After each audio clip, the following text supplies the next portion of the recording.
Hello, YouTube. This is J Coder back with another stream, and today we're going to go over Gemini, AI Core ML Kit, and other things.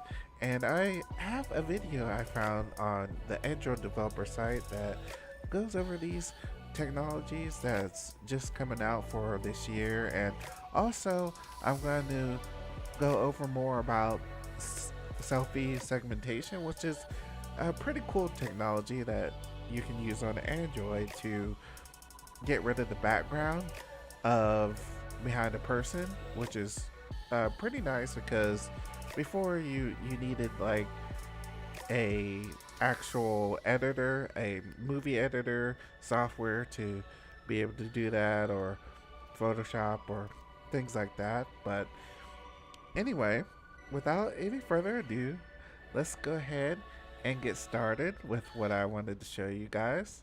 And the first thing I wanted to show you guys is this video. It's only 4 minutes long, so it's not going to be that long. But alright, let's go ahead and watch it.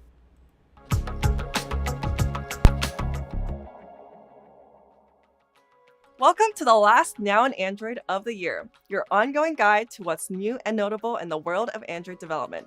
In this episode, we'll cover the release of Gemini, the new ML Kit subject segmentation API, and Android Studio Hedgehog.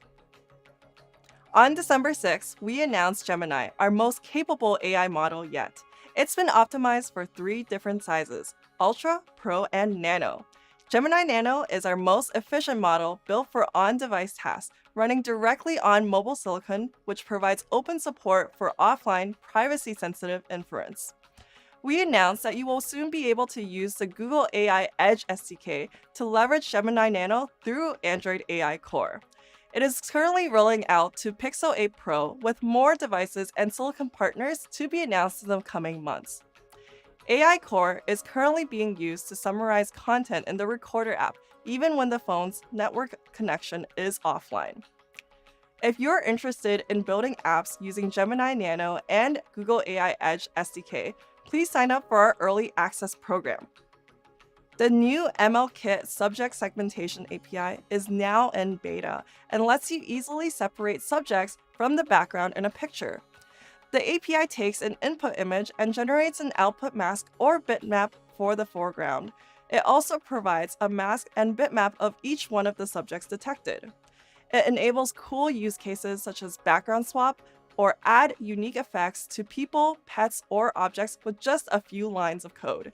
To get started, go to the MLKit documentation. Android Studio Hedgehog is now stable, and it's packed full of upgrades, such as improvements to Android Vitals in the App Quality Insights and the new Power Profiler. The Android SDK Upgrade Assistant now makes it easier to upgrade applications to target Android 14. Finally, there are a number of tools to make it faster to develop using Jetpack Compose, including Previews Gallery Mode, Compose State Information in the debugger, and Compose Multi-Preview Templates. We have several new blog posts for you to check out. Read more on the virtual machine as a core Android primitive, the Android Virtualization Framework, AVF, that will be available on upcoming Android 14 devices. Learn how it will offer platform developers and privileged app developers new capabilities. Also, read more on the launch of KSP2 Preview, which introduces support for the new Kotlin compiler, codenamed K2, and a new standalone source generator that provides more flexibility and features than the current Kotlin compiler plugin. Finally, learn more about how NordVPN boosted its speed of its login user flow by 60% using baseline profiles. Check out the video on enhancing Jetpack Compose performance, where Tomasz demonstrates techniques for performance through measurement, debugging, and strategic optimization. The easiest optimization technique is to keep Jetpack Compose updated to benefit from the performance improvements that we implement under the hood. Another is to enable R8 and generate a baseline profile, which can significantly optimize code execution. And thirdly, if you change state rapidly in some cases, explore the option to defer the compose phase to prevent unnecessary recomposition. Check out the video for a more in-depth explanation. We had several exciting new features launched in Android Jetpack. In Activity 1.9 Alpha, Component Activity now implements on-user leave hint provider to allow components to callbacks for on-user leave hint events. In WebKit 1.10 Alpha, we added a new API to Web Settings Compact to control this experimental Android Web View Media Integrity API behavior. You can see all the Android X release notes here. That's it for this week with Gemini, AICore, MLKit, Android Studio, AVF, KSP2, Performance, and more. Check back next year for our next update from the Android developer universe, and happy holidays! Alright, that's the video I wanted to show you guys. It was a short 4-minute video, but I also wanted to go over this technology that they were touching on called self-segmentation. And basically, it's pretty much a technology that you can remove the background from subjects such as people. And I remember this used to be very challenging in video and actual video editing software.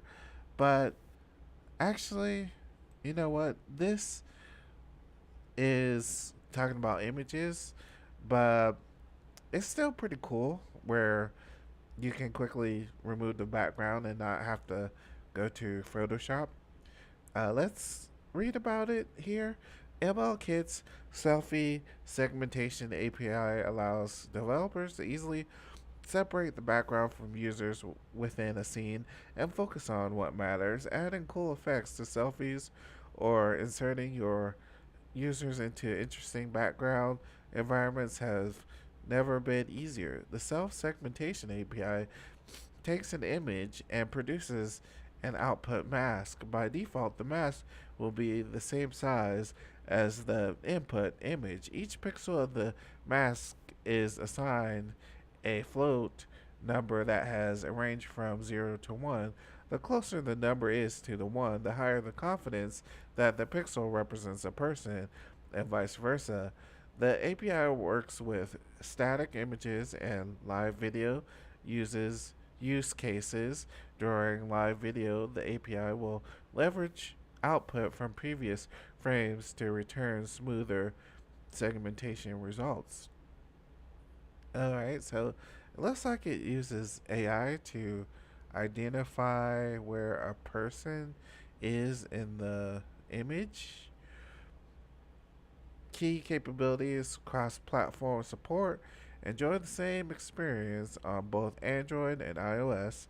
Single or multiple user support. Easily segment multiple people or just a single person without changing any settings. Full and half body support. The API can segment both full body and upper body portraits and video. Real-time results. The API is CPU based and runs in real time on most modern smartphones, 20 frames per second plus, and works well with both still image and live video streams. Raw size mask support. The segmentation mask output is the same size as the input image by default. The API also supports an option that produces a mask with the model output size instead of 256 by 256. This option makes it easier to apply customized rescaling logic or reduces latency if rescaling to the input image size is not needed for your use case. So, alright, so that was some of the specs for it. And so this should be pretty neat. I would it would be nice to see Android apps implement this, and you could probably use this technology to make a quick video editing app where you can, you know, remove the background very easily, whereas other they won't have to go to other programs to be able to do this, and you can make an app that specializes in removing the background. But anyway, that's what I wanted to show you guys. And well, until next time, I encourage you guys to always stay coding. Please subscribe to this channel, like this video, comment, and I'll see you guys next time. Peace.